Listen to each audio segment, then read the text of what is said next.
અંકલેશ્વરમાં વર્ષોથી ઉત્તરાયણના મહિનાઓ પૂર્વે જ પતંગ ઉત્પાદન કરતા નસીમબાનો રંગરેસ। હાલમાં પતંગવાલા ચાચી સાથે હવે પતંગ બનાવટ ઉદ્યોગમાં સાસુ વહુની પણ બોલબાલા જોવા મળી રહી છે। ઉત્તરાયણના મહિના પૂર્વે પતંગ ઉત્પાદન કરતા નસીમબાનો રંગરેસ। અંકલેશ્વર વિસ્તારમાં માત્ર નસીમબાનો રંગરેસ પતંગોનું નિર્માણ કાર્ય કરે છે।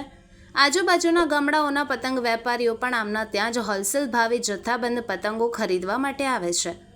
ચાલુ વર્ષે ઓપરેશન સિંદૂર અને નરેન્દ્ર મોદીજીના થીમવાળા પતંગોની ડિમાન્ડ જોવા મળી રહી છે। નસીમબાનો રંગરેસ રોજના 200થી વધુ જુદા જુદા ચિત્રોવાળા પતંગોનું ઉત્પાદન કરે છે। પિરામણ નાકા પર પતંગવાલા ચાચી તરીકે જાણીતા નસીમબાનું પેઢી દર પેઢી ચાલી આવતા પતંગ વ્યવસાયને અનોખો રંગ આપી પતંગ બનાવટનું કાર્ય આગળ વધાવ્યું છે।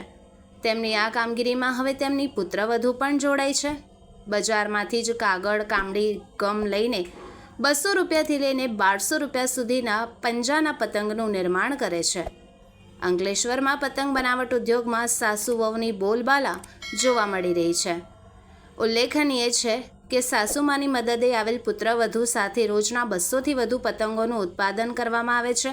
ચાલુ વર્ષે રો મટીરિયલ મોંઘું હોવાથી પતંગની કિંમત પણ વધી છે। આ સિવાય 3થી 4 કમાણના અલગ અલગ ડિઝાઇનના પતંગ બનાવવામાં આવી રહ્યા છે। વિસરાતી જતી પતંગ નિર્માણની કારીગરી આગળની પેઢી સુધી પહોંચે તેવો આશાવાદ તેમણે વ્યક્ત કર્યો છે। સાથે જ આત્મનિર્ભરતા પણ મેળવે છે તે માટે સરકાર દ્વારા પણ અનેક પહેલ કરવામાં આવી રહ્યા છે। આ વચ્ચે પેઢી દર પેઢી પતંગ ગૃહ ઉદ્યોગ અપનાવી નસીમબાનું રંગરેસ આત્મનિર્ભરતા સાથે મહિલા સશક્તિકરણનું પણ ઉદાહરણ બન્યા છે। મારું નામ નસીમબાનો ઉસ્માન ગની રંગરેજ છે। હું અંકલેશ્વર ગામમાં રહું છું। પતંગનો ધંધો 15 વર્ષથી કરીએ છીએ અમે। પતંગ બનાવવામાં લાકડી ગમ અને પ્લાસ્ટિકની જરૂર હોય છે। આ પતંગ અમે 4 મહિના પહેલા ચાલુ કરીએ છીએ।